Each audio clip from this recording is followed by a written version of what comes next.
ಚಿಕ್ಕಬಳ್ಳಾಪುರದಲ್ಲಿ ಶಿವಶಂಕರ್ ಆರಾಧೆ ಎನ್ನುವ ವ್ಯಕ್ತಿಗೆ ಕಾರದ ಪುಡಿ ಎರಚಿ 7.5 ಲಕ್ಷ ರೂಪಾಯಿ ಹಣ ದೋಚಿರುವ ಘಟನೆ ನಡೆದಿದ್ದು ಪೊಲೀಸರು ಆರೋಪಿಗಳನ್ನು ಘಟನೆ ನಡೆದ 2 ಗಂಟೆಗಳಲ್ಲಿ ಬಂಧಿಸಿದ್ದಾರೆ. ಇಲ್ಲಿನ ಹೋಟೆಲ್ ಒಂದರಲ್ಲಿ ಶಿವಶಂಕರ್ ಆರಾಧ್ಯ ಕ್ಯಾಟರಿಂಗ್ ಕೆಲಸ ಮಾಡಿಕೊಂಡಿದ್ರು.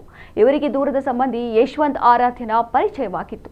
ತಾನು ಎಲ್ಲೋ ಬೋರ್ಡ್ ಕಾರು ಇಟ್ಕೊಂಡಿದ್ದು ಲಕ್ಷ ದುಡಿತಿದ್ದೀನಿ, ನಿಮಗೂ ಕಡಿಮೆ ಬೆಲೆಗೆ ಕಾರು ಕೊಡಿಸ್ತೀನಿ ಎಂದು ಯಶವಂತ್ ಈತನ ತಲೆ ಕೆಡಿಸಿದ್ದ.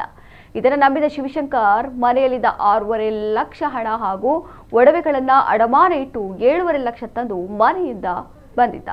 ಈ ವೇಳೆ ಬೈಕ್ನಲ್ಲಿ ಬಂದ ಇಬ್ಬರು ಯುವಕರು ಅಡ್ರೆಸ್ ಕೇಳುವ ನೆಪದಲ್ಲಿ ಈತನ ಕಣ್ಣಿಗೆ ಕಾರದ ಪುಡಿ ಎರಚಿ ಕೈಲಿದ್ದ 7.5 ಲಕ್ಷ ರೂಪಾಯಿ ಬ್ಯಾಗ್ ಕಿತ್ಕೊಂಡು ಎಸ್ಕೇಪ್ ಹಾಕಿದ್ರು. ಆದರೆ ಸಮೀಪದಲ್ಲೇ ಇದ್ದ ಯಶವಂತ್ ನೆರವಿಗೆ ಬರಲೇ ಇಲ್ಲ. ಬಳಿಕ ಪೊಲೀಸರಿಗೆ ಅನುಮಾನ ಬಂದು ವಿಚಾರಣೆ ನಡೆಸಿದಾಗ ಆರೋಪಿ ತನ್ನ ಪ್ಲಾನ್ ಅನ್ನ ಬಾಯ್ಬಿಟ್ಟಿದ್ದಾನೆ. ತಾನೇ ಇಬ್ಬರು ಕಳ್ಳರನ್ನ ಕರೆಸಿ ಈ ಕೃತ್ಯ ಎಸಗಿರುವುದಾಗಿ ಬಾಯ್ಬಿಟ್ಟಿದ್ದಾನೆ. ಕೊನೆಗೆ ಆರೋಪಿಗಳನ್ನ ಕಳವು ಮಾಡಿದ ನಗದು ಹಣದ ಸಮೇತ ಪೊಲೀಸರು 2 ಗಂಟೆಯೊಳಗೆ ಬಂಧಿಸಿದ್ದಾರೆ.